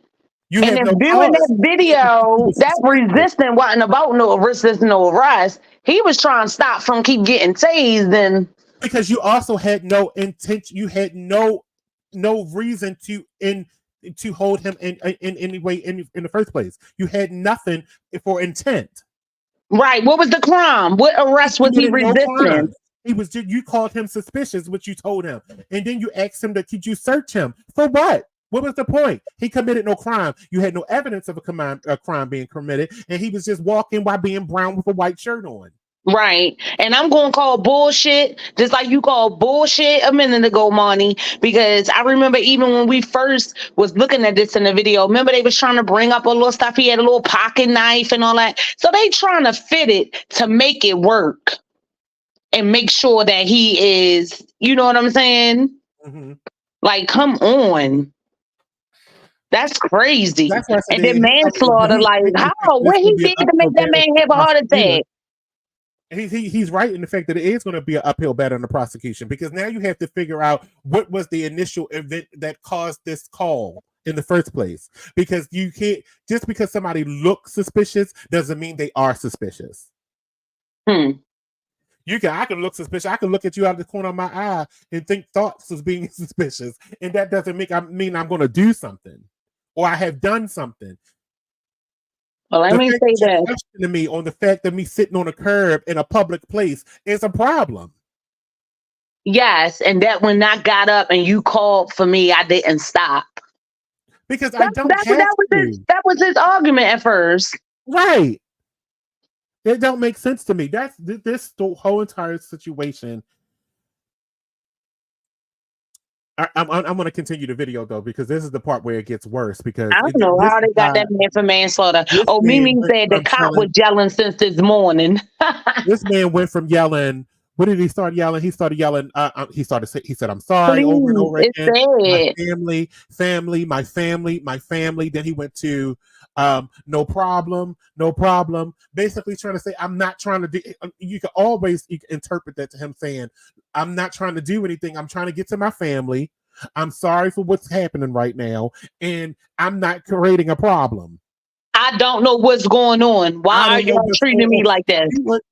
And I don't know in what world where you wouldn't fight against somebody and a whole group of white people. First of all, okay, we can talk about the race part of this in a minute.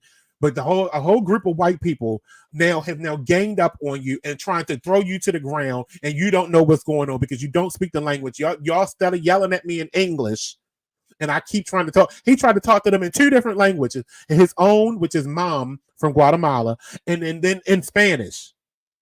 Right, which he doesn't even know he learned in like school, right? So exactly. And he only has a 6th grade education. So now we got to go with all of that. But this is what we talk about when we talk about these police really having no competence for different cultures and different things. Because, typically I would think that if that was that white officer approaching a white person and he called out first to him and they didn't answer. I mean, why, when it's, black people or brown people, as we're calling him, do the same actions as they, like, the response just be off the hook. Like, especially when you like they don't understand. They don't get us. They don't understand us. Our body language or nothing. Anything that you do when being in any type of interaction with a police officer as a black person turns into them thinking you're being aggressive. You're being. You know who the aggressor was, because at no point should that man have the officer have walked up on him and stuck his hand in his pocket. Right, he shouldn't be charged at all.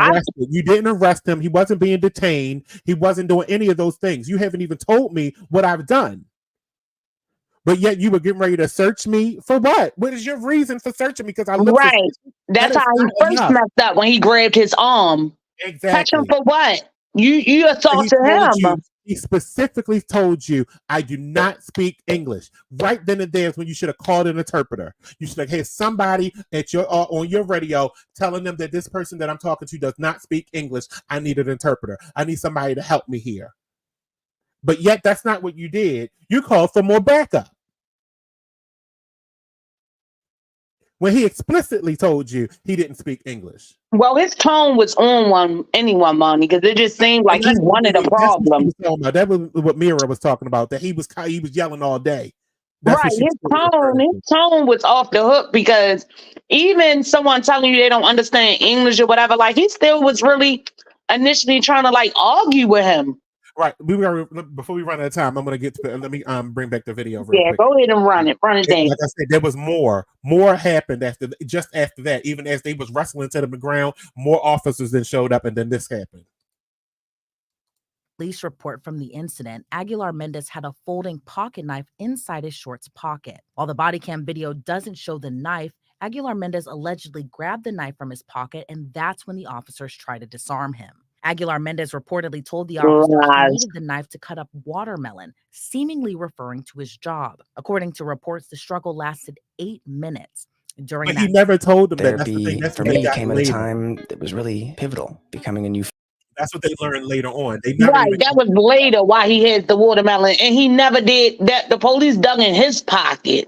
Right.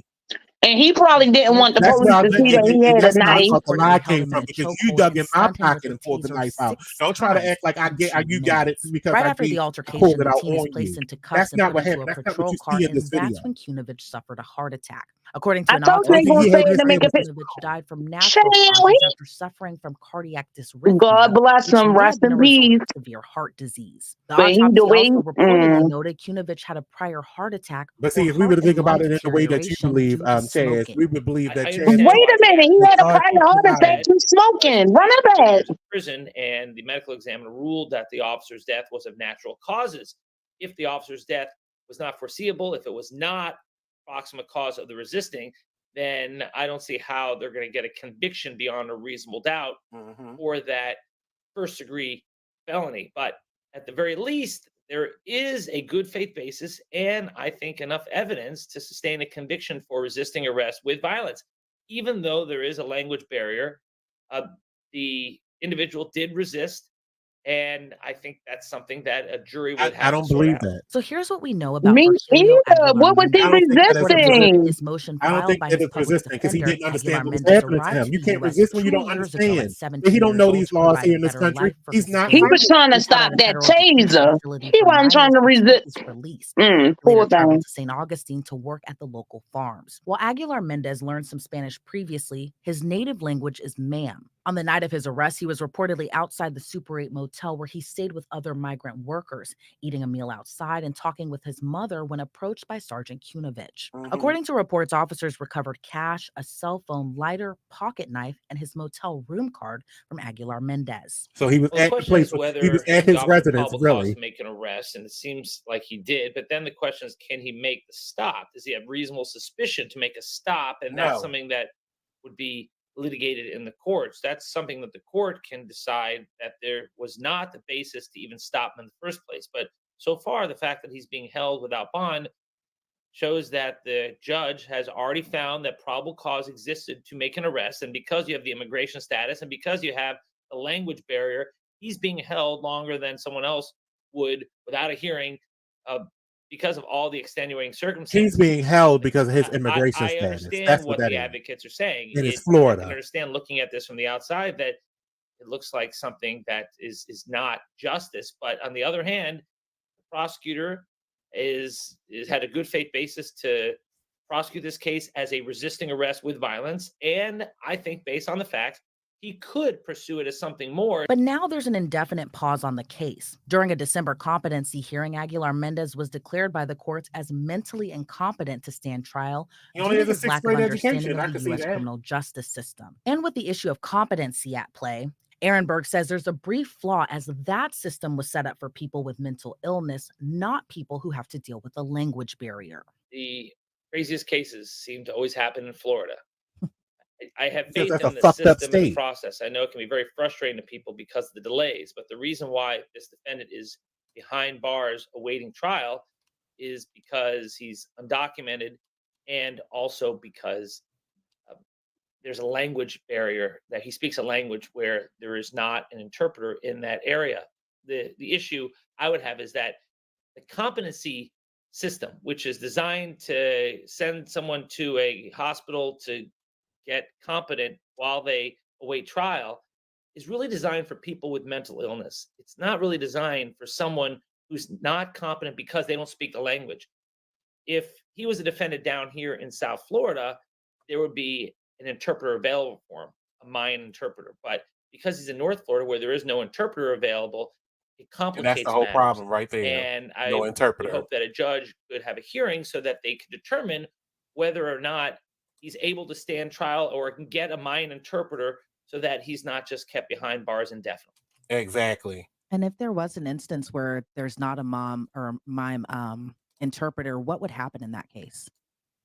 Eventually, he would be let free. If he's not restored to competency, then he would be let free. That's what happens even in cases of mental illness. We don't keep people behind bars indefinitely for life unless they've been convicted of something. And if there's nothing that can help him understand the proceedings around him, then he would be set free. But look, he's already served like 8 to 9 months, and that's more than he probably would have received even if he was found guilty of that third-degree felony of resisting arrest with violence. Yeah. That's the Yeah, same. that's just not right. That's just not right. They It's still just got not that man right. like that. It's not right. Because he's not even being. It doesn't even feel like he's getting even the process of due process. Because A no bail though. A no bail. I mean, I understand the no bail part though, because he's undocumented. So they're trying to figure out his, his natural, his immigration status. His immigration status is that he's not a citizen here. So if in any case of this, like this, if you were being prosecuted, you would be deported at the end of this, right? But he did nothing wrong. It's the whole entire problem with this case. You, the officer, did something wrong because you were told up front in the middle of your investigation, in the process of your investigation, that I do not speak English. You were told that. That was one of the first things you were told as you approached me. And then you put your hands on me. Right. Committed a The crime. whole situation did not have to go that way, and it could have went a lot different if that police officer had approached that in a different Or way. if you're in the midst of your detaining me, even if you still wanted to detain me, then you call for help. You call for a representative that can speak the language of this person I'm talking to. You get an interpreter on the line. Well, it wasn't supposed to be Pull about out the your detaining phone the person. and use an app. You could have. I'm sure. And what I understand about a lot of people that don't speak languages that come here to this country, they are used to using the apps on their phone for translation. Just like when we go to another country, we are quick to pull out our phone and use that translation app. I use Google Translate all the fucking time. Because I know I'm not fluent in Spanish. I know I only understand certain words when I hear them. So I know I'm going to pull out my app. If you're going to talk Spanish, I'm going to press that button that says listen, and have you talking to this, and then it will translate for me, and then I'll do the same thing for my end of the conversation. I'll press my button and say my response, and then I'll play it back for you so you can understand exactly what's happening right now. That is the simple process. It has been in existence forever. When he told you he didn't speak English, you should have pulled out an app. You heard him speak Spanish. You could have played something in Spanish for him. But that wasn't your I'm process. talking about that getting on board with this technology and stop acting like we just so oblivious to stuff when we can't do stuff. And it's just sad. It's just sad that stuff like that happens. Of course, if he wasn't a brown boy. We wouldn't even be having this discussion if he wasn't brown. Hello. Because he would have been at home already. He would have been in that Super 8 room of his. He would have been able to prove it. And see, that's the only whole other part of this. He was in front of his motel. He had a Super 8 motel key card in his pocket. So it already proved that this was not nothing nefarious going on, because he shouldn't have even been under suspicion no more, because he was in the right place at the right time, at the right place where he lived. Right. And the charge they trying to get stuck now, like, okay, resisting arrest, but what was the You arrest? can't What resist arrest what when you was don't his know what's charge? going on. You don't resist arrest when you don't know what's going on. You can't resist arrest when you don't know the laws of this country. You can't do that. He's a visitor, basically. And you treat your Right. visitors. This is how you go treat your visitors. This is how you treat people that are visiting your country disrespectfully. And now got So it's giving false. manslaughter. So it's giving falsely detained, falsely And he apprehended. don't have any repercussions because he can't fight this with our own laws because he's not a citizen. And he don't understand it. That's crazy. That's ridiculous. And that's where I have to end the show tonight, unfortunately, because we're out of time. And what it looked like But, to me is an harassment suit. He should be suing somebody. Hello. Exactly. And he should do it from Guatemala. He should get himself a constitutional lawyer from Guatemala when they send him back home, and he should be and sue from there and sue on behalf of his country and all his country's citizens and collect a check from Florida. Oh yes, because once they found out he was undocumented, Mm-hmm. Because that was in there. I believe that was in their first thought in the first place.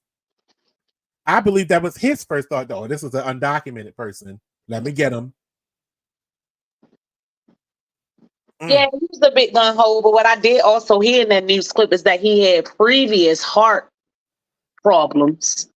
Oh, so it was already a pre-existing condition. Now you're trying to put Yes, it says that he previously had a heart attack before. So how can y'all allege that any encounter with this young man, regardless of how to the extent that it went, him having a heart attack had anything to do with him? See, the part of the video that didn't show it that we saw last week is that part where they actually kind of moved over to the side of the building. They was and he was tasing him.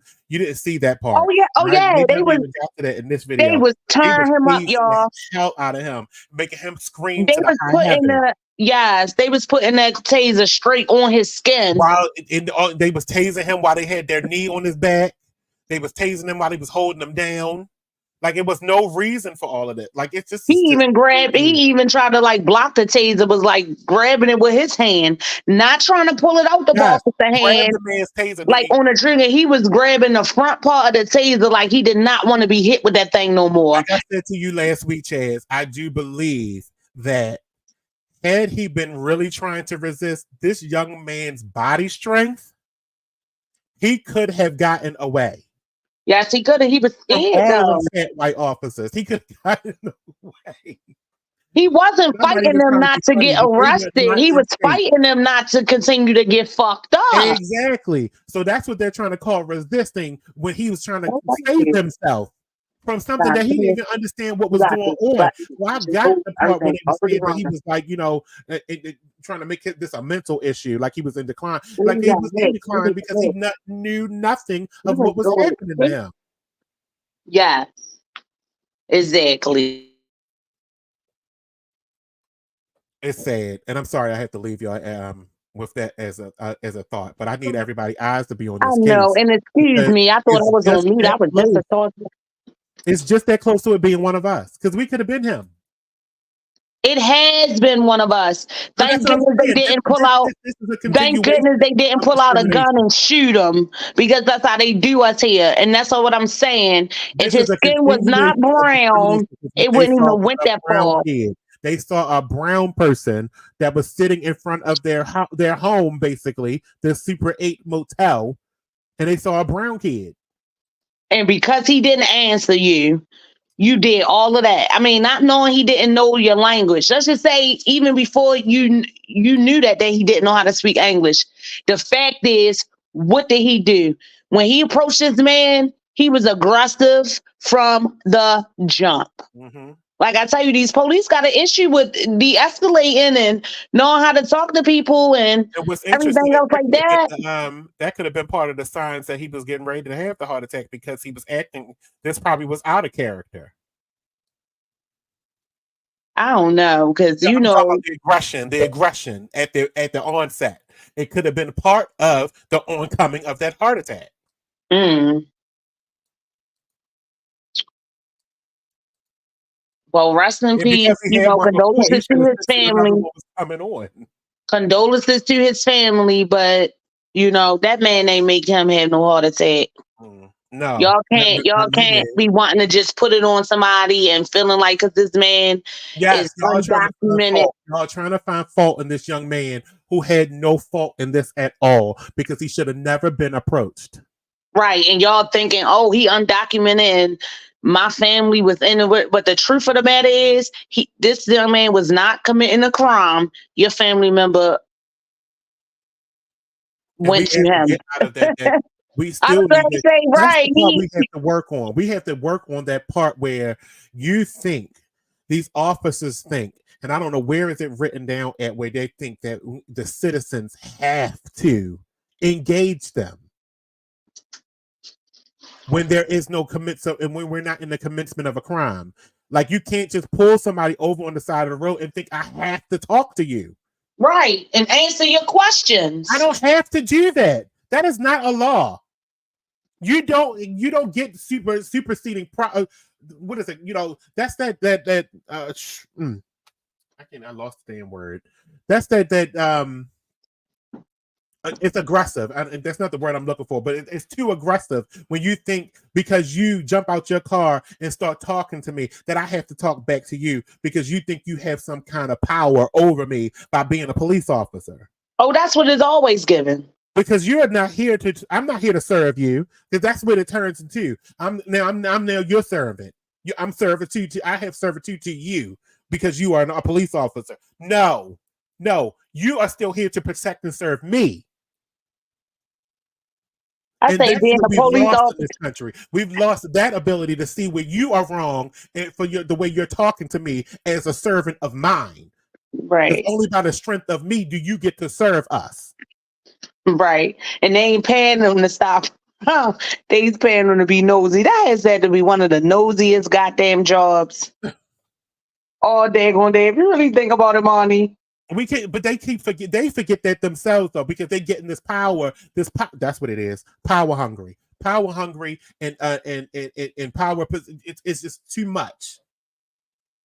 Where they get in this position of power, they think they're in this position of power, but they forget who they work for. Right. Power hungry, one, because he was a cop, and another thing that he had under his arsenal that so many of them have right here in our great country is that he was a white police officer.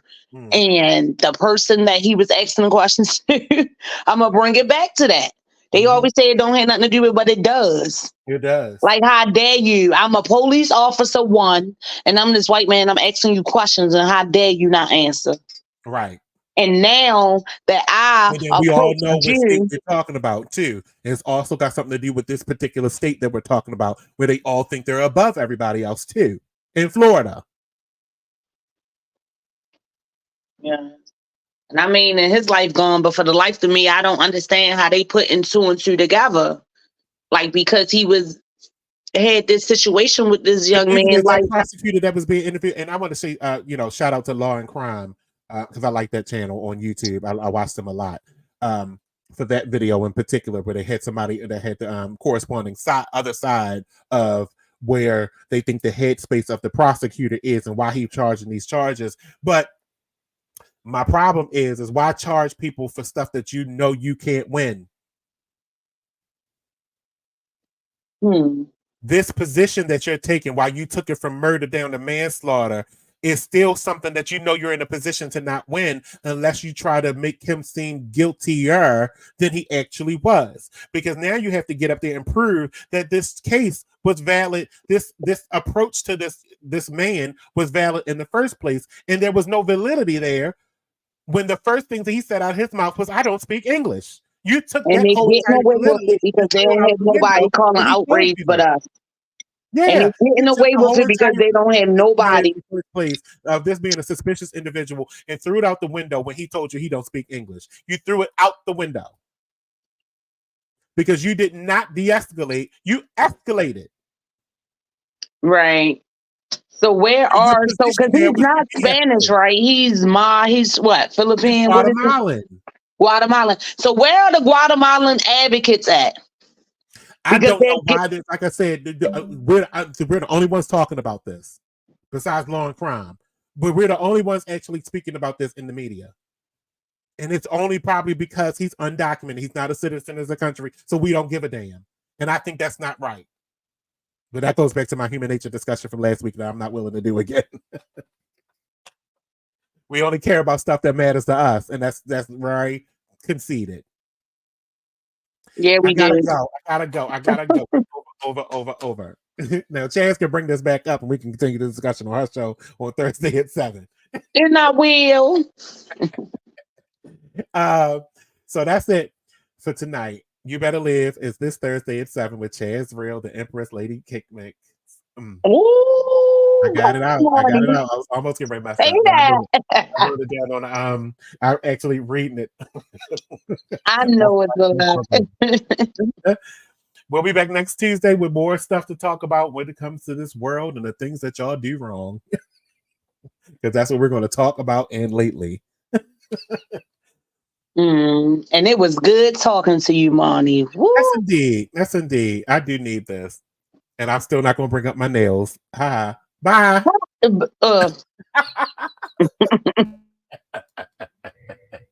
Oh, I can't even get off of here fast enough because I wasn't prepared. See.